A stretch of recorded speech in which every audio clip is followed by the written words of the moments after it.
Hello peers, welcome to another video. ഇന്ന് നമ്മൾ നോക്കുന്നത് പൈപ്പ്ലൈൻ പ്രോസസർ എന്ന് പറയുന്ന ടോപ്പിക് ആണ്. ഓക്കെ, ഒരു പൈപ്പ്ലൈൻ പ്രോസസർ എന്ന് വെച്ച് കഴിഞ്ഞാൽ എന്താണ്? നമ്മൾ സിംഗിൾ സൈക്കിൾ പ്രോസസർ കണ്ടിട്ടുണ്ടായിരുന്നു അല്ലെ? ഇപ്പൊ സിംഗിൾ സൈക്കിൾ പ്രോസസറിനെ 5 പൈപ്പ്ലൈൻ സ്റ്റേജസ് ആയിട്ട് സബ്ഡിവൈഡ് ചെയ്യാണ് ചെയ്യുന്നത്. ഓക്കെ, അങ്ങനെയാണ് ഒരു പൈപ്പ്ലൈൻ പ്രോസസർ നമ്മൾ ഡിസൈൻ ചെയ്യുന്നത്. അപ്പം അത് ചെയ്യുന്നത് കൊണ്ട് എന്താ ഗുണം എന്ന് വെച്ച് കഴിഞ്ഞാൽ 5 ഇൻസ്ട്രക്ഷൻസ് സൈമിൾട്ടേനിയസ് ആയിട്ട് എക്സിക്യൂട്ട് ചെയ്യാൻ പറ്റും. ഓരോ സ്റ്റേജിലും ഓരോ ഇൻസ്ട്രക്ഷൻ എന്നുള്ള രീതിയിൽ 5 ഇൻസ്ട്രക്ഷൻസ് സൈമിൾട്ടേനിയസ് ആയിട്ട് 5 സ്റ്റേജിലായിട്ട് നമുക്ക് എക്സിക്യൂട്ട് ചെയ്തെടുക്കാൻ പറ്റും. ഓക്കെ, അപ്പം 5 സ്റ്റേജസ് ഏതൊക്കെയാന്നുള്ളത് നിങ്ങൾക്ക് അറിയാലോ. Fetch, decode, execute, memory and write back. ഈ ഓരോ സ്റ്റേജിലും ഓരോ ഇൻസ്ട്രക്ഷൻ വെച്ച് എക്സിക്യൂട്ട് ചെയ്യും. അങ്ങനെ 5 ഇൻസ്ട്രക്ഷൻസിനെ സൈമിൾട്ടേനിയസ് ആയിട്ട് എക്സിക്യൂട്ട് ചെയ്യും. അത് എങ്ങനെയാണെന്നുള്ളത് നമുക്ക് നോക്കാം കേട്ടോ. അതായത് മൾട്ടി സൈക്കിൾ പ്രോസസറിൽ നിങ്ങൾ ലോഡ് വേർഡ് എങ്ങനെയാണ് ചെയ്തത് എന്നുള്ളത് കണ്ടിട്ടുണ്ടാവും. അതിൽ 5 സ്റ്റെപ്പായിട്ടാണ് ചെയ്തിട്ടുണ്ടായിരുന്നത്. ഏകദേശം അതുപോലെയാണ്. ഓക്കെ, അപ്പോ ആദ്യത്തെ സ്റ്റേജ് എന്ന് പറയുന്നത് ഫെച്ച് സ്റ്റേജ് ആണ് അല്ലെ? ഫെച്ച് സ്റ്റേജിൽ പ്രോസസർ ആദ്യത്തെ ഇൻസ്ട്രക്ഷൻ മെമ്മറിയിൽ നിന്ന് റീഡ് ചെയ്യും. ഓക്കെ, ദെൻ ആദ്യത്തെ സ്റ്റേജ് ഇതാണ് കേട്ടോ. ഫെച്ച് എന്ന് പറഞ്ഞു കഴിഞ്ഞാൽ എന്താണ്? ഇൻസ്ട്രക്ഷൻ റീഡ് ചെയ്യുക അല്ലെ? അത് ഫ്രം ദി ഇൻസ്ട്രക്ഷൻ മെമ്മറി. ഇപ്പൊ first step in the fetch stage, first instruction is read by the processor from the instruction memory. Next stage is decode stage. Decode stage ആവുമ്പോൾ processor source operands read ചെയ്യും അല്ലെ? ഇപ്പൊ ആദ്യ instruction ഇപ്പൊ add x1 x2, x3 ആണെങ്കിൽ ആദ്യം instruction ഏതാന്നുള്ളത് read ചെയ്യും. അത് ആഡ് ആണെന്നുള്ളത് മനസ്സിലാവും. അതിനുശേഷം രണ്ടാമത്തെ ഡീകോഡ് സ്റ്റേജിൽ രജിസ്റ്ററിൽ നിന്ന് സോഴ്സ് ഓപ്പറൻസിനെയാണ് റീഡ് ചെയ്യുക അല്ലെ? Processor reads the source operands from the register file. ഇപ്പൊ സോഴ്സ് ഓപ്പറൻസ് എന്ന് പറഞ്ഞു കഴിഞ്ഞാൽ ഏതാണ്? ഇപ്പൊ x1, x2, x3 ആണെങ്കിൽ x1 ഡെസ്റ്റിനേഷൻ രജിസ്റ്റർ ആണ്, x2 ആൻഡ് x3 ആണ് സോഴ്സ് ഓപ്പറൻസ്. അപ്പൊ സോഴ്സ് ഓപ്പറൻസിനെ രജിസ്റ്റർ ഫയലിൽ നിന്ന് റീഡ് ചെയ്യും. എന്നിട്ട് എന്ത് ചെയ്യും? Decode instruction to produce the control signals. Okay, instruction ഇപ്പൊ ആഡ് ആണല്ലോ. ഇപ്പൊ ആഡ് എന്ന് പറയുന്ന ഇൻസ്ട്രക്ഷനെ ഡീകോഡ് ചെയ്യും. ഡീകോഡ് ചെയ്തിട്ട് എന്ത് ചെയ്യും? കൺട്രോൾ സിഗ്നൽസ് പ്രൊഡ്യൂസ് ചെയ്യും. ഓക്കെ, അപ്പൊ ആദ്യത്തെ സ്റ്റേജിൽ നോർമൽ ചെയ്യുന്നത് ഫെച്ചിങ് സ്റ്റേജിൽ ഇൻസ്ട്രക്ഷൻ മെമ്മറിയിൽ നിന്ന് ഇൻസ്ട്രക്ഷൻ റീഡ് ചെയ്യുന്നു പ്രോസസർ. ഡീകോഡ് സ്റ്റേജിൽ എന്ത് ചെയ്യുന്നു വെച്ച് കഴിഞ്ഞാൽ സോഴ്സ് ഓപ്പറൻസ് എന്ന് പറയുമ്പോൾ ഈ രണ്ടെണ്ണം. ഓക്കെ, ഈ 2 സോഴ്സ് ഓപ്പറൻസിനെ റീഡ് ചെയ്തിട്ട് ഈ ഒരു ഇൻസ്ട്രക്ഷൻ ആഡ് എന്ന് പറയുന്ന ഇൻസ്ട്രക്ഷനെ ഡീകോഡ് ചെയ്ത് കൺട്രോൾ സിഗ്നൽ ആയിട്ട് മാറ്റുന്നു. ഓക്കെ, മൂന്നാമത്തെ സ്റ്റേജ് ആണ് എക്സിക്യൂട്ട് സ്റ്റേജ്. എക്സിക്യൂട്ട് സ്റ്റേജിൽ പ്രോസസർ എന്താ ചെയ്യുന്നത്? നമ്മുടെ ALU, ഈ ഒരു അഡീഷൻ ആണ് നമുക്ക് ചെയ്യാനുള്ള ഓപ്പറേഷൻ അല്ലെ? ആഡ് ഓപ്പറേഷൻ ആണ് ചെയ്യേണ്ടത്. സോ ALUവിന്റെ അകത്ത് പോയിട്ട് കമ്പ്യൂട്ടേഷൻ ചെയ്യും എക്സിക്യൂഷൻ സ്റ്റേജിൽ. ഓക്കെ, നാലാമത്തെ സ്റ്റേജ് മെമ്മറി സ്റ്റേജ് ആണ്. മെമ്മറി സ്റ്റേജിൽ പ്രോസസർ എന്ത് ചെയ്യും? അതായത് റീഡ് ചെയ്യാനാണെങ്കിൽ റീഡ് ചെയ്യുക, റൈറ്റ് ചെയ്യാനാണെങ്കിൽ റൈറ്റ് ചെയ്യുക. ഓക്കെ, ഇപ്പൊ നമുക്കിപ്പോ ഈ പറഞ്ഞ പോലെ ഡേറ്റാസ് റീഡ് ചെയ്യുകയാണെങ്കിൽ മെമ്മറിയിൽ നിന്ന് ഡേറ്റ റീഡ് ചെയ്യുന്നു. അതല്ല തിരിച്ച് റൈറ്റിംഗ് ആണ് നമ്മുടെ ഇൻസ്ട്രക്ഷൻ എങ്കിൽ അത് റൈറ്റിംഗ് ചെയ്യുന്നു. ഓക്കെ, അതാണ് മെമ്മറി സ്റ്റേജ്. ഏറ്റവും ലാസ്റ്റ് ഫൈനൽ സ്റ്റേജ് എന്ന് പറയുന്നത് റൈറ്റ് ബാക്ക് ആണ്. ഇപ്പൊ റൈറ്റ് ബാക്കിൽ എന്ന് പറയുമ്പോൾ processor write the result to the register file. ഇപ്പൊ ഒരു റിസൾട്ട് ഓപ്പറേഷൻ കഴിഞ്ഞതിന് ശേഷം ഓപ്പറേഷൻ ഏത് ഓപ്പറേഷൻ ആണോ ചെയ്തത്, അഡീഷൻ ആണെങ്കിൽ അഡീഷൻ, സബ്ട്രാക്ഷൻ ആണെങ്കിൽ സബ്ട്രാക്ഷൻ, അത് ALUവിൽ വെച്ച് ആ ഓപ്പറേഷൻ കഴിഞ്ഞു. അതിനുശേഷം തിരിച്ച് ആ റിസൾട്ടിനെ എങ്ങോട്ട് കൊണ്ടുപോകണം? രജിസ്റ്ററിലേക്ക് കൊണ്ടുപോകണം. ഓക്കെ, രജിസ്റ്റർ ഫയലിലേക്ക് റൈറ്റ് ബാക്ക് ചെയ്യുന്നു. ഇതാണ് 5 സ്റ്റേജസ് എന്ന് പറയുന്നത്. നമ്മുടെ ഒരു നോർമൽ പ്രോസസറിൽ നടക്കുന്ന 5 സ്റ്റേജസ് ആണ് ഇപ്പോൾ നമ്മൾ പറഞ്ഞത്. ഓക്കെ, ഇനി ഇത് എങ്ങനെയാണ് പൈപ്പ്ലൈൻഡ് പ്രോസസറിൽ നമ്മൾ ഈ ഒരു 5 സ്റ്റേജിൽ 5 ഇൻസ്ട്രക്ഷൻ എക്സിക്യൂട്ട് ചെയ്യുന്നത് എന്നുള്ളതാണ് നമുക്ക് പഠിക്കേണ്ടത്. ഓക്കെ, ഇതൊരു ടൈമിംഗ് ഡയഗ്രാം ആണ് സിംഗിൾ സൈക്കിൾ പ്രോസസറിന്റെയും പൈപ്പ്ലൈൻ പ്രോസസറിന്റെയും. ഓക്കെ, ഇപ്പൊ ആദ്യത്തെ ഫിഗർ സിംഗിൾ സൈക്കിൾ പ്രോസസർ ആണ്. ഇപ്പോ പൈക്കോ സെക്കൻഡിലാണ് ഇവിടെ ടൈം കാണിച്ചിട്ടുള്ളത്, എക്സ് ആക്സിസ്. വൈ ആക്സിസിൽ ഓരോരോ ഇൻസ്ട്രക്ഷൻ ആണ്, നമ്പർ ഓഫ് ഇൻസ്ട്രക്ഷൻസ് ആണ്. ഓക്കെ, ഇപ്പൊ ഇത് 1 എന്ന് പറയുന്നത് ഇൻസ്ട്രക്ഷൻ 1 ആണ് കാണിച്ചിട്ടുള്ളത്. ഓക്കെ, ഒരു നോർമൽ സിംഗിൾ സൈക്കിൾ പ്രോസസറിൽ അറ്റ് എ ടൈം ഒരു ഇൻസ്ട്രക്ഷൻ ആണ് എക്സിക്യൂട്ട് ചെയ്യുന്നത്. അപ്പം ഇൻസ്ട്രക്ഷൻ എക്സിക്യൂട്ട് ചെയ്യുമ്പോൾ ആ ഒരു ഇൻസ്ട്രക്ഷൻ 5 സ്റ്റേജിൽ കൂടി കടന്നു പോയതിനു ശേഷം മാത്രമായിരിക്കും അടുത്ത ഇൻസ്ട്രക്ഷൻ എക്സിക്യൂട്ട് ചെയ്യുന്നുണ്ടാവുക. ഓക്കെ, അപ്പൊ ഓരോ ഇൻസ്ട്രക്ഷനും എക്സിക്യൂട്ട് ചെയ്യാൻ എത്ര സമയം എടുക്കുന്നുണ്ട് എന്നുള്ളതാണ് നമ്മൾ ഇവിടെ നോക്കുന്നത്. ഓക്കെ, ഇവിടെ നോക്കിക്കോളൂ. ഫെച്ചിൽ എന്ന് പറഞ്ഞു കഴിഞ്ഞാൽ ഇൻസ്ട്രക്ഷൻ നമ്മൾ പറഞ്ഞതുപോലെ എന്താണ്? ഇൻസ്ട്രക്ഷൻ മെമ്മറിയിൽ നിന്ന് റീഡ് ചെയ്യുന്നു അല്ലെ? ഫെച്ച് ചെയ്യുന്നു. ആ ഫെച്ച് ചെയ്യാൻ എടുക്കുന്ന ടൈം 0 തൊട്ടിട്ട് 200 വരെയാണ്. Okay, 0 to 200. സോ 200 PS ആണ് ഫെച്ചിന് എടുക്കുന്ന ടൈം. 200 PS. ഫെച്ചിങ് കഴിഞ്ഞാൽ next is decode stage. Decode stage എന്ന് പറയുമ്പോൾ എന്താണ്, ഇൻസ്ട്രക്ഷനെ ഡീകോഡ് ചെയ്യണം, ഒപ്പം സോഴ്സിൽ നിന്ന് ഓപ്പറൻസിനെ റീഡ് ചെയ്യണം അല്ലെ. അപ്പൊ അതിനിവിടെ എടുക്കുന്ന ടൈം 200 തൊട്ടിട്ട് 300 വരെയാണ്. So 100 PS. Okay, 100 PS. Next is execute. Instruction execution ആണ്. അപ്പൊ കമ്പ്യൂട്ടേഷൻ നടക്കുന്നത് അവിടെ ALU-ലാണ്. ആ ഒരു ടൈം എന്ന് പറയുന്നത് 300 to 400, then 400 to ഒരു 20% കൂടി ഉണ്ട്. സോ 120. ഓക്കെ, 300 to 420 വരെയാണ് ഇത് ഏതാണ് എക്സിക്യൂഷൻ നടക്കുന്ന ടൈം. ഓക്കെ, അപ്പൊ so 120 PS. Then memory, read or write ആണ് ഇവിടെ മെമ്മറിയിൽ 420 മുതൽ എവിടം വരെയാണ്, 420 മുതൽ 620 വരെയാണ് കേട്ടോ. 620 വരെ, 420 to 620 is 200 PS. ഓക്കെ, അപ്പൊ അവിടെ 200 PS. വീണ്ടും റൈറ്റ് ബാക്ക് ആണ്. റൈറ്റ് ബാക്ക് എന്ന് പറയുമ്പോൾ ഇവിടെ 700 വരെ ഇല്ല. ഓക്കെ, 700 വരെ ഇല്ല. അപ്പോൾ 620 മുതൽ ഒരു 680 വരെ. ഓക്കെ, 620 മുതൽ 680 വരെയാണ്. So that is 60 PS. Okay, ഇത്രയും ഒരു 680 നോക്കൂ. ഇവിടെ 680 വരെ കഴിഞ്ഞപ്പോഴാണ് അടുത്ത ഇൻസ്ട്രക്ഷനിലേക്ക് പോയിട്ടുള്ളത്. 680 പൈക്കോസെക്കൻഡ്സ് കഴിഞ്ഞിട്ടാണ് അടുത്ത ഫെച്ച് നടന്നിരിക്കുന്നത്. ഓക്കെ, അപ്പം ഓരോ ഇൻസ്ട്രക്ഷൻ എക്സിക്യൂഷനും ഈ ഒരു 5 സ്റ്റേജിൽ കൂടി കടന്നു പോയി കഴിഞ്ഞതിന് ശേഷം മാത്രമാണ് ഇവിടെ അടുത്ത ഇൻസ്ട്രക്ഷന്റെ 5 സ്റ്റേജസ് വരുന്നത്. അപ്പൊ ഇതിൽ ഉണ്ടാവുന്ന ഡിലേ അല്ലെങ്കിൽ ലേറ്റൻസി എന്ന് പറയുമ്പോൾ ഈ ഒരു total of 200 plus 100 plus 120 plus 200 plus 60, that is 680. Okay, 680 ഇതാണ് ഇതിന്റെ ലേറ്റൻസി. ഓക്കെ, ഇനി അടുത്തത് പൈപ്പ്ലൈൻ്റെ പ്രോസസ്സർ ആണെങ്കിൽ ഇവിടെ നോക്കാം. ഇൻസ്ട്രക്ഷൻ 1 നമുക്ക് അറ്റ് എ ടൈം ഓരോ സ്റ്റേജിലും നമുക്ക് 5 ഇൻസ്ട്രക്ഷൻസ് നമുക്ക് എക്സിക്യൂട്ട്, ഒരു സ്റ്റേജിൽ ഒരു ഇൻസ്ട്രക്ഷൻ എന്നുള്ള രീതിയിൽ 5 സ്റ്റേജിൽ 5 ഇൻസ്ട്രക്ഷൻസ് എക്സിക്യൂട്ട് ചെയ്യാം എന്നുള്ളതാണ് പൈപ്പ്ലൈൻ പ്രോസസ്സറിന്റെ ഫീച്ചർ. ഇൻസ്ട്രക്ഷൻ 1, ഇൻസ്ട്രക്ഷൻ 2, ഇൻസ്ട്രക്ഷൻ 3 അങ്ങനെ നമുക്ക് പോവാം. ഓക്കെ, അപ്പോ ഈ ഒരു 0 എന്ന് പറയുന്ന ടൈമിലാണ് ഇതിലും ഫെച്ചിങ് നടക്കുന്നത്. അപ്പൊ നമ്മൾ ഇവിടെ എന്താ ചെയ്യുന്നതെന്ന് വെച്ച് കഴിഞ്ഞാൽ ഇതിന്റെ ടൈം ഡ്യൂറേഷൻ എന്ന് പറയുന്നത് ഒരു 200 ഫിക്സ് ചെയ്ത് വെച്ചിരിക്കുകയാണ് കേട്ടോ. 200 ഫിക്സ് ചെയ്ത് വെച്ചിരിക്കുകയാണ്. അപ്പൊ ഫെച്ചിന് 200 എടുത്തു. 200 കഴിഞ്ഞപ്പോഴത്തേക്കും ഈ ഒരു ഫെച്ചിങ് സ്റ്റേജിൽ നിന്ന് ഫസ്റ്റ് ഇൻസ്ട്രക്ഷൻ ഡീകോഡ് സ്റ്റേജിലേക്ക് പോയി. ഫസ്റ്റ് ഇൻസ്ട്രക്ഷൻ ഡീകോഡ് സ്റ്റേജിലേക്ക് പോയ അതേ സമയം തന്നെ രണ്ടാമത്തെ ഇൻസ്ട്രക്ഷൻ ഫെച്ച് ചെയ്ത് കഴിഞ്ഞു. ഓക്കെ, രണ്ടാമത്തെ ഇൻസ്ട്രക്ഷൻ അടുത്ത 400 ആയ സമയത്ത് ഡീകോഡ് സ്റ്റേജിലേക്ക് പോയി. അതേസമയം ഇത് 400ലേക്ക്, ഇത് ഡീകോഡിലേക്ക് പോകുമ്പോൾ ഇവിടുത്തെ ഇൻസ്ട്രക്ഷൻ ഫസ്റ്റ് ഇൻസ്ട്രക്ഷൻ എക്സിക്യൂട്ടിലേക്ക് പോയി. അതേ സമയത്ത് ഇവിടെ തേർഡ് ഇൻസ്ട്രക്ഷൻ ഫെച്ച് ചെയ്ത് കഴിഞ്ഞു 400. അപ്പൊ ഇങ്ങനെ ഈ ഒരു ഓർഡറിൽ നമുക്ക് ഒരു 5 സ്റ്റേജിലും ഓരോ ഇൻസ്ട്രക്ഷൻ ഓരോ സ്റ്റേജിൽ കൂടിയിട്ട് പാസ് ചെയ്ത് പോവാണ് ചെയ്യുന്നത്. ഇതാണ് പൈപ്പ്ലൈൻഡ് പ്രോസസ്സർ എന്ന് പറയുന്നത്. ഓക്കെ, ഓക്കെ, നമ്മളിപ്പം പറഞ്ഞിട്ടുള്ള സെയിം കാര്യം തന്നെയാണ്, ഫിഗർ വെച്ച് ജസ്റ്റ് ഒന്ന് എക്സ്പ്ലെയിൻ ചെയ്തതാണ്. അപ്പോ ഓരോ സിംഗിൾ സ്റ്റേജ് പ്രോസസ്സർ ആദ്യത്തെ സമയം ഇൻസ്ട്രക്ഷൻ റീഡ് ചെയ്യുന്നു. 0 ഇൻസ്ട്രക്ഷൻ ഫെച്ചിങ് നടക്കുന്നത്. അടുത്തത് ഓപ്പറൻസിനെ റീഡ് ചെയ്യുന്നു, രജിസ്റ്റർ ഫയലിൽ നിന്ന് ALU എക്സിക്യൂട്ട് ചെയ്യുന്നു. ഇതെല്ലാം കഴിയുന്നത് 680 പൈക്കോസെക്കൻഡിലാണ്. ഓക്കെ, അപ്പൊ സെക്കൻഡ് ഇൻസ്ട്രക്ഷൻ ഫസ്റ്റ് കംപ്ലീറ്റ് ചെയ്യുമ്പോൾ മാത്രമാണ് അവിടെ ബിഗിൻ ചെയ്യുന്നത്.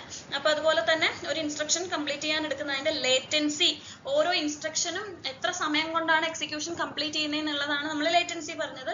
സോ ആ ലേറ്റൻസി എന്ന് പറയുന്നത് 680 പൈക്കോസെക്കൻഡ്സ് ആണ്. അപ്പൊ അതിന്റെ ത്രൂപുട്ട് എന്ന് പറയുന്നത് 680 പൈക്കോസെക്കൻഡിലാണ് ഒരു ഇൻസ്ട്രക്ഷൻ അവിടെ പാസ് ചെയ്ത് പോകുന്നത്. ഓക്കെ, ലേറ്റൻസി എടുക്കുന്ന ടൈം ആണ് 680 പൈക്കോസെക്കൻഡ്. ത്രൂപുട്ട് എന്ന് പറയുന്നത് എത്ര ഇൻസ്ട്രക്ഷൻ പെർ ഈ ഒരു ടൈമിൽ പാസ് ചെയ്ത് പോകുന്നുണ്ട്. Okay, so 1 instruction per 680 PS ആണ് വരുന്നത് ത്രൂപുട്ട്. ഓക്കെ, ക്ലിയർ ആയി ഉണ്ടാവും എന്ന് വിചാരിക്കുന്നു. ഇനി പൈപ്പ്ലൈൻ പ്രോസസ്സർ ആണെങ്കിൽ ഇപ്പൊ നമ്മൾ സെയിം പറഞ്ഞതുപോലെ തന്നെ 200 പൈക്കോസെക്കൻഡിലാണ് നമ്മളുടെ ഒരു പൈപ്പ്ലൈൻ സ്റ്റേജ്, ഓരോ പൈപ്പ്ലൈൻ സ്റ്റേജിന്റെ ലെങ്ത്തും വെച്ചിട്ടുള്ളത്. അപ്പം അതിന് ഇപ്പൊ ടൈം 0 ആദ്യത്തെ ഇൻസ്ട്രക്ഷൻ ഫെച്ച് ചെയ്തു. 200 ആയപ്പോൾ അത് ഡീകോഡ് സ്റ്റേജിലേക്ക് പോയി. അതേസമയം സെക്കൻഡ് ഇൻസ്ട്രക്ഷൻ ഫെച്ച് ചെയ്തു. ദെൻ 400 ആയപ്പോൾ ഫസ്റ്റ് ഇൻസ്ട്രക്ഷൻ എക്സിക്യൂട്ടിലേക്ക് പോയി, സെക്കൻഡ് ഇൻസ്ട്രക്ഷൻ ഡീകോഡിലേക്ക് പോയി, തേർഡ് ഇൻസ്ട്രക്ഷൻ ഫെച്ച് ചെയ്തു. ഓക്കെ, അങ്ങനെ ഓരോ ഇൻസ്ട്രക്ഷനും കംപ്ലീറ്റ് ചെയ്യുമ്പോൾ 5 സ്റ്റേജ് കഴിയുമ്പോഴത്തേക്കും ആ ഇൻസ്ട്രക്ഷന്റെ ലേറ്റൻസി എന്ന് പറയുന്നത് എന്താണ്, 5 സ്റ്റേജ് ആണ്. 5 സ്റ്റേജ് 200 പൈക്കോസെക്കൻഡ് ആണ് ഓരോ എന്താ പറയാ സ്റ്റേജിലും വരുന്ന ടൈം എന്ന് പറയുന്നത്. സോ ടോട്ടൽ 1000 1000 PS 5 ഇൻസ്ട്രക്ഷൻസ് അവിടെ എക്സിക്യൂട്ട് ചെയ്ത് കഴിഞ്ഞിട്ടുണ്ടാവും. Okay, so throughput is 1 instruction per 200 PS. ഓരോ ഇൻസ്ട്രക്ഷൻ ആണ് ഒരു 200 പൈക്കോസെക്കൻഡിൽ പോകുന്നത്. മറ്റത് 680 പൈക്കോസെക്കൻഡിൽ ഒരു ഇൻസ്ട്രക്ഷനെ പോകുന്നുണ്ടായിരുന്നുള്ളൂ. ഇവിടെ ഓരോ 200 പൈക്കോസെക്കൻഡിലും ഓരോ ഇൻസ്ട്രക്ഷൻ പോകുന്നുണ്ട്. അപ്പൊ ഇതിന്റെ ത്രൂപുട്ട് എന്ന് പറയുന്നത് 1 ഇൻസ്ട്രക്ഷൻ പെർ 200 പൈക്കോസെക്കൻഡ് ആണ്. പക്ഷെ എന്താ ലേറ്റൻസി എന്ന് പറയുന്നത് എന്താ 5 ഇൻസ്ട്രക്ഷൻ ആണ് ഈ ഒരു 1000 PS പോകുന്നത്. ഓക്കെ, സോ ഇവിടെ നോക്കുകയാണെങ്കിൽ ത്രൂപുട്ട് എന്ന് പറയുന്നത് ഏകദേശം 3.4 times much higher than the single cycle processor ആണ്. ഓക്കെ, ഇനി നമ്മൾ എന്താ ചെയ്യുന്നതെന്ന് വെച്ച് കഴിഞ്ഞാൽ ഓരോ പൈപ്പ് ലൈൻ സ്റ്റേജിലും ഓരോ കോമ്പണന്റും എങ്ങനെയാണ് ആക്ട് ചെയ്യുന്നതെന്നുള്ളത് എങ്ങനെയാണ് റെപ്രസെന്റ് ചെയ്യുന്നതെന്നുള്ളതാണ് കേട്ടോ. അതായത് ഓരോ ഇൻസ്ട്രക്ഷന്റെ ഫ്ലോ എങ്ങനെയാ വരുന്നതെന്നുള്ളത് നമ്മൾ ആ സിംഗിൾ സൈക്കിളിൽ പറഞ്ഞതുപോലെ തന്നെ 5 സ്റ്റേജ് പൈപ്പ് ലൈൻ പ്രോസസറിൽ വരുമ്പോൾ ഈ 5 സ്റ്റേജിന്റെ ഫ്ലോ നമ്മൾ ഒറ്റ ഫിഗറിൽ കാണിക്കുകയാണ് കേട്ടോ. ഓക്കെ, ജസ്റ്റ് നമുക്ക് നോക്കാം. ഇത് ഒരു abstract view of the pipe line operation ആണ്. അപ്പം 6 ഇൻസ്ട്രക്ഷൻസ് ആണ് ഇവിടെ തന്നിട്ടുള്ളത്. ആദ്യത്തെ ഇൻസ്ട്രക്ഷൻ ലോഡ് വേർഡ് ആണ്. അപ്പോൾ ആദ്യം ഇൻസ്ട്രക്ഷൻ മെമ്മറി ഒരു ബോക്സ് ആണ് കേട്ടോ. ഇൻസ്ട്രക്ഷൻ മെമ്മറി ഈ ഒരു നൊട്ടേഷൻസ് ഒക്കെ നിങ്ങൾ നോക്കി വെക്കുക. അപ്പൊ ഇൻസ്ട്രക്ഷൻ മെമ്മറി എന്ന് വെച്ച് കഴിഞ്ഞാൽ ഇൻസ്ട്രക്ഷൻ ലോഡ് ചെയ്യാണ് ചെയ്യുന്നത്. അപ്പൊ ഇൻസ്ട്രക്ഷൻ ഫെച്ച് ചെയ്യുക. സോ ലോഡ് വേർഡ് ആണ് ആദ്യത്തെ ഇൻസ്ട്രക്ഷൻ ഫെച്ച് ചെയ്തു. അതിനുശേഷം നമ്മളിവിടെ ഒരു രജിസ്റ്റർ ഫയൽ കാണിച്ചിട്ടുണ്ട്. രജിസ്റ്റർ ഫയൽ എന്താ ചെയ്യുന്നതെന്ന് വെച്ച് കഴിഞ്ഞാൽ സോഴ്സ് ഓപ്പറൻസിനെ റീഡ് ചെയ്യുന്നു, ഒപ്പം ഇൻസ്ട്രക്ഷനെ ഡീകോഡ് ചെയ്യുന്നു. ഓക്കെ, അപ്പം ഇവിടെ നിങ്ങൾ ശ്രദ്ധിക്കേണ്ടത് എന്താന്ന് വെച്ച് കഴിഞ്ഞാൽ RF രജിസ്റ്റർ ഫയൽ എന്നുള്ളത് 2 പാർട്ടായിട്ട് കാണിച്ചിട്ടുണ്ട്. ഒരു വൈറ്റ് പാർട്ടും ഒരു ഗ്രേ പാർട്ടും. അതേപോലെ തന്നെ ലാസ്റ്റിൽ കാണുന്ന രജിസ്റ്റർ ഫയൽ ഉണ്ട് റൈറ്റ് ബാക്ക് ചെയ്യുന്നത്. അവിടെയും ഒരു ഗ്രേ പാർട്ടും ഒരു വൈറ്റ് പാർട്ടും കാണിച്ചിട്ടുണ്ട്. അപ്പൊ അത് നോട്ട് ചെയ്യുക.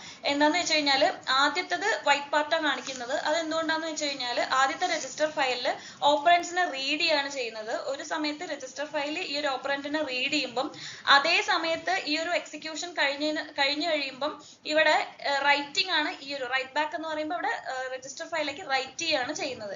ഓക്കെ, അപ്പം അവിടെ ക്ലാഷ് വരില്ല. കാരണം ഇവിടെ അതായത് ഇതേ സമയത്ത് മറ്റവിടെ റീഡിങ് ഒരു സ്ഥലത്ത് റീഡിങ്ങും ഒരു സ്ഥലത്ത് റൈറ്റിംഗും ആണ്. അപ്പൊ അത് മനസ്സിലാക്കാൻ വേണ്ടിയിട്ടാണ് ഇത് 2 ഗ്രേ കളർ പാർട്ടാക്കിയിട്ട് കാണിച്ചിട്ടുള്ളത് കേട്ടോ. ഓക്കെ, അപ്പൊ ആദ്യത്തെ സ്റ്റെപ്പിൽ എന്ന് പറയുമ്പം ഇൻസ്ട്രക്ഷൻ ഫെച്ച് ചെയ്തു, ദെൻ രജിസ്റ്റർ. സെക്കൻഡ് ഡീകോഡ് സ്റ്റേജിൽ എന്ന് പറയുമ്പം എന്താ ഇൻസ്ട്രക്ഷൻ ഓപ്പറൻസിനെ റീഡ് ചെയ്തു, ഒപ്പം തന്നെ ആ ഒരു ഇൻസ്ട്രക്ഷൻ ഏത് ഇൻസ്ട്രക്ഷൻ ലോഡ് വേർഡ് എന്ന് പറയുന്ന ഇൻസ്ട്രക്ഷനെ ഡീകോഡിങ് ചെയ്തു. അതിനുശേഷം തേർഡ് സ്റ്റേജിൽ എന്ന് പറയുമ്പം ALU ആണ്.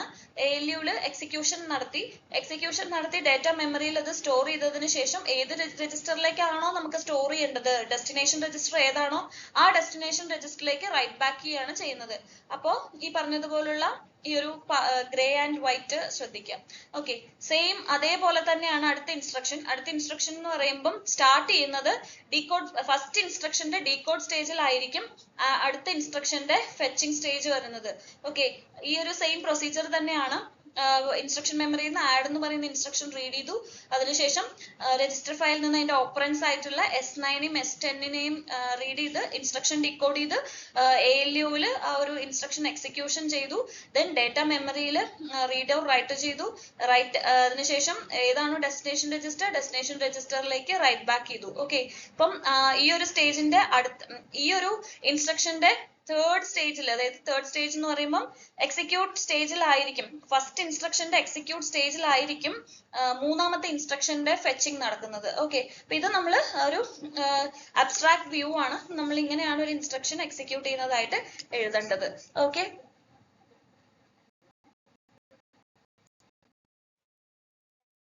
ഓക്കെ, അപ്പം ഈ ഒരു പിക്ചറിൽ നിങ്ങൾക്ക് ഓരോ സൈക്കിളിലും എങ്ങനെ എന്തൊക്കെയാണ് നടക്കുന്നതെന്നുള്ളത് നമുക്ക് ഈ ഓരോ സൈക്കിൾ നോക്കിക്കഴിഞ്ഞാൽ മനസ്സിലാവും. അപ്പൊ ആദ്യത്തെ സൈക്കിളിൽ ഇവിടെ ഇൻസ്ട്രക്ഷൻ മെമ്മറിയിൽ നിന്ന് ഈ ഒരു ഇൻസ്ട്രക്ഷൻ ഫെച്ചിങ് മാത്രം നടക്കുന്നത് ആദ്യത്തെ സൈക്കിളിൽ. ഓക്കെ, സെക്കൻഡ് സൈക്കിളിലാണ് ആദ്യത്തെ ഇൻസ്ട്രക്ഷന്റെ ഡീകോഡും രണ്ടാമത്തെ ഇൻസ്ട്രക്ഷന്റെ ഫെച്ചിങ്ങും. അപ്പം ഇവിടെ നമ്മൾ എന്തൊക്കെയാണോ യൂസ് ചെയ്യുന്ന ആ സമയത്ത് ആ യൂസേജ് വരുന്ന സ്റ്റേജസ് മാത്രം ഇവിടെ എന്താ പറയുക ഷെയ്ഡഡ് ആയിട്ടാണ് കാണിച്ചിട്ടുണ്ടാവുക. ഓക്കെ, ഇതില് നിങ്ങൾക്ക് ഇപ്പൊ സൈക്കിൾ 6 എടുക്കുകയാണെങ്കിൽ സൈക്കിൾ 6ൽ നോക്കുകയാണെങ്കിൽ രണ്ടാമത്തെ ഇൻസ്ട്രക്ഷൻ അതായത് രജിസ്റ്റർ ഫയലിലേക്ക് റൈറ്റ് ബാക്ക് ചെയ്യുന്നു, രജിസ്റ്റർ ഫയലിലേക്ക് S3 റൈറ്റ് ബാക്ക് ചെയ്യുന്നു. അതുപോലെ ഇവിടെ ഡേറ്റ മെമ്മറി യൂസ് ചെയ്യുന്നില്ല, ഐഡിൽ ആണ്, അതുകൊണ്ട് അത് ഷെയ്ഡഡ് ആയിട്ട് കാണിക്കുന്നില്ല. ഓക്കെ, ദെൻ 6 അടുത്തത് കമ്പ്യൂട്ടേഷൻ നടക്കുന്നുണ്ട്, ALUയുടെ കമ്പ്യൂട്ടേഷൻ നടക്കുന്നുണ്ട്, അതുകൊണ്ട് അവിടെ അത് ഷെയ്ഡഡ് ആണ്. ഓക്കെ, ദെൻ അടുത്തത് രജിസ്റ്റർ ഫയലിലേക്ക് റീഡിംഗ് ആണ് നടക്കുന്നത്, സോ ആ ഒരു റീഡിംഗ് പാർട്ട് ഷെയ്ഡഡ് ആണ്. ദെൻ ഇൻസ്ട്രക്ഷൻ ഫെച്ചിങ് നടക്കുന്നുണ്ട്, അതുകൊണ്ട് അവിടെ ഇൻസ്ട്രക്ഷൻ മെമ്മറിയും ഷെയ്ഡഡ് ആണ്. ഓക്കെ, ഇതിൽ എന്തുകൊണ്ട് ഡേറ്റ മെമ്മറി ഷെയ്ഡഡ് വന്നിട്ടില്ല എന്ന് വെച്ച് കഴിഞ്ഞാൽ അത് ഐഡിൽ ആയിട്ട് നിൽക്കുകയാണ്. കാരണം എന്താണെന്ന് വെച്ച് കഴിഞ്ഞാൽ അഡീഷണൽ സബ്ട്രാക്ഷന്റെ സമയത്ത് ഡേറ്റ മെമ്മറിയുടെ യൂസേജ് വരുന്നില്ല. ലോഡിങ്ങും സ്റ്റോറിങ്ങും, ലോഡ് ആൻഡ് സ്റ്റോർ വരുമ്പോൾ മാത്രമാണ് ഡേറ്റ മെമ്മറി യൂസ് ചെയ്യുന്നത്. കാരണം ഒരു രജിസ്റ്ററിൽ നിന്നുള്ള ഒരു വാല്യൂ ലോഡ് ചെയ്യുമ്പോഴും തിരിച്ച് ഡേറ്റ മെമ്മറിയിലേക്ക് അതിനെ സ്റ്റോർ ചെയ്യുമ്പോഴാണ് ഡേറ്റ മെമ്മറിയുടെ യൂസ് വരുന്നത്. അപ്പൊ നിങ്ങൾക്ക് നോക്കിയാൽ കാണാൻ പറ്റും, ഈ DM എന്ന് പറയുന്ന ഡേറ്റ മെമ്മറി ലോഡും സ്റ്റോറിന്റെ സമയത്ത് മാത്രമാണ് ഇവിടെ ഷെയ്ഡഡ് ആയിട്ട് കാണിച്ചിട്ടുള്ളത്. ഓക്കെ, അപ്പൊ ഓരോ സ്റ്റേജിലും എങ്ങനെയാ വരുന്നത് എന്നുള്ളത് നമുക്ക് ഇങ്ങനെ നോക്കി കഴിഞ്ഞു കഴിഞ്ഞാൽ മനസ്സിലാവും. ഓക്കെ, അതുപോലെ തന്നെ ഇൻസ്ട്രക്ഷൻ മെമ്മറിയും ALUവും എല്ലാ സ്റ്റേജിലും യൂസ് ചെയ്യുന്നുണ്ടാവും. ഓക്കെ, എല്ലാ സ്റ്റേജിലും ഈ ഒരു ഇൻസ്ട്രക്ഷൻ മെമ്മറി ഫെച്ചിങ്, കാരണം ഇൻസ്ട്രക്ഷൻ ഫെച്ചിങ്ങും അതുപോലെ തന്നെ കമ്പ്യൂട്ടേഷൻ, അതിൻ്റെ ഉള്ളിലുള്ള എക്സിക്യൂഷൻ പാർട്ടും അവിടെ എപ്പോഴും നടക്കുന്നത് കൊണ്ട് ആ ഒരു രണ്ടും എപ്പോഴും അത് ഷെയ്ഡഡ് ആയിട്ട് നിങ്ങൾ കണ്ടിട്ടുണ്ടാവും. പിന്നെ അതുപോലെ തന്നെ നേരത്തെ പറഞ്ഞതുപോലെ പൈപ്പ്ലൈനിന്റെ പ്രോസസ്സറിൽ രജിസ്റ്റർ ഫയൽ 2 തവണ യൂസ് ചെയ്യുന്നുണ്ട്, ഒന്ന് റീഡ് ചെയ്യാനും പിന്നെ ഒന്ന് റൈറ്റ് ബാക്ക് ചെയ്യാനും. അപ്പൊ അതുകൊണ്ടാണ് അതിന്റെ ഒരു പാർട്ട് വൈറ്റ് കളറും ഒരു പാർട്ട് ഗ്രേ കളറും ആയിരിക്കുന്നത്. ഓക്കെ, അപ്പൊ അതുകൊണ്ട് തന്നെ നമുക്ക് ഒരേ സമയത്ത് 2 കാര്യം ചെയ്യാൻ പറ്റും. Data can be written by one instruction and also read by another within a single cycle. Okay, ഇനി ഈ ഒരു പൈപ്പ്ലൈൻഡ് പ്രോസസർ യൂസ് ചെയ്യുമ്പോൾ ഉണ്ടാവുന്ന ഒരു ചാലഞ്ച് എന്താന്ന് വെച്ച് കഴിഞ്ഞാൽ ഇതിൽ ഹസാർഡ് എന്ന് പറയുന്ന ഒരു പ്രോബ്ലം ഉണ്ടാവുന്നുണ്ട്, ഹസാർഡ്സ്. ഓക്കെ, അതായത് ഒരു ഇൻസ്ട്രക്ഷന്റെ റിസൾട്ട്, ഒരു ഇൻസ്ട്രക്ഷൻ ചിലപ്പോൾ മൊത്തമായിട്ട് എക്സിക്യൂട്ട് ചെയ്ത് കഴിഞ്ഞിട്ടുണ്ടാവില്ല. ഓക്കെ, പക്ഷെ അത് എക്സിക്യൂട്ട് ചെയ്യുന്നേക്കാൾ മുമ്പ് ആ ഒരു ഇൻസ്ട്രക്ഷന്റെ റിസൾട്ട് വേറൊരു ഇൻസ്ട്രക്ഷന് ഉപയോഗിക്കാൻ വേണ്ടിയിട്ട് ആവശ്യം വരികയാണ്. ഓക്കെ, മുൻപ് നടന്ന ഇൻസ്ട്രക്ഷൻ കംപ്ലീറ്റ് ചെയ്യുന്നേക്കാൾ മുമ്പ് അതിന്റെ റിസൾട്ട് അടുത്ത ഇൻസ്ട്രക്ഷൻ ആവശ്യം വരികയാണെങ്കിൽ അവിടെ ഒരു ഹസാർഡ് ഫോം ചെയ്യാണ്. അപ്പൊ ഈ ഒരു ഇത് നോക്കിക്കഴിഞ്ഞാൽ നിങ്ങൾക്ക് പ്രശ്നങ്ങളൊന്നും തോന്നില്ല, കാരണം ഇവിടെ ഹസാർഡ് ഒന്നും വന്നിട്ടില്ല. ഇപ്പോ ഇൻ കേസ് ഇപ്പൊ നോക്കുക, ലോഡ് വേർഡ് S2 40 S0 ഇങ്ങനെയാണ് അല്ലെ. അടുത്ത ഇൻസ്ട്രക്ഷൻ എന്ന് പറയുമ്പോൾ add S3 S9 S10. Okay, ഇവിടെ ഇപ്പൊ നോക്ക്, S9 S10 ആണ് സോഴ്സ് ഓപ്പറൻഡ്. ഈ S10 പകരം ഇവിടെ ഞാൻ S2 ആണ് കൊടുത്തതെന്ന് വിചാരിക്കാം. ഓക്കെ, ഇപ്പൊ S2 എന്ന് പറയുന്നത് ഈ ഇൻസ്ട്രക്ഷന്റെ ഡെസ്റ്റിനേഷൻ ആണ്. അപ്പൊ ഇവിടെ ഒരു എക്സിക്യൂഷൻ കഴിഞ്ഞ് ഈ റിസൾട്ട് ഇതിലേക്ക് വരുന്നേക്കാൾ മുമ്പ് ഈ ഒരു സ്റ്റേജ് നോക്ക് കംപ്ലീറ്റ് ആവുന്നത് 5ാമത്തെ സൈക്കിളിലാണ് കംപ്ലീറ്റ് ആവുന്നത്. ഈ ഒരു 5ാമത്തെ സൈക്കിൾ കംപ്ലീറ്റ് ആവുന്നേക്കാൾ മുൻപ് ഇവിടുത്തെ തേർഡ് സൈക്കിളിൽ നമുക്ക് എന്താണ് ഈ ഒരു S2 എന്ന് പറയുന്ന സാധനം ആവശ്യം വരികയാണെങ്കിൽ നമുക്ക് അതിന്റെ വാല്യൂ കിട്ടുമോ? കിട്ടില്ല. അപ്പൊ അവിടെ അതൊരു ഹസാർഡ് ഉണ്ടാവുകയാണ് ചെയ്യുന്നത്. ഓക്കെ, സോ ആ രജിസ്റ്ററിലേക്ക് S2 എന്ന് പറയുന്നത് ലോഡ് ചെയ്ത് കഴിഞ്ഞിട്ടുണ്ടാവില്ല, ലോഡ് ചെയ്യാത്തത് കൊണ്ട് അവിടെ ഒരു ഹസാർഡ് വരികയാണ്. ഓക്കെ, ഇത് അതിന്റെ ഒരു മേജർ ചാലഞ്ച് ആണ്. നമുക്ക് അതിന്റെ ബാക്കി എങ്ങനെയാണ് ഈ ഹസാർഡ്സ് ഒക്കെ മാനേജ് ചെയ്യുന്നത് എന്നുള്ളതെല്ലാം നമുക്ക് അടുത്ത ക്ലാസ്സിൽ പറയാം. Okay, thank you for watching. Video useful ആയിട്ടുണ്ടാവും എന്ന് വിചാരിക്കുന്നു. See you on the next video. Bye.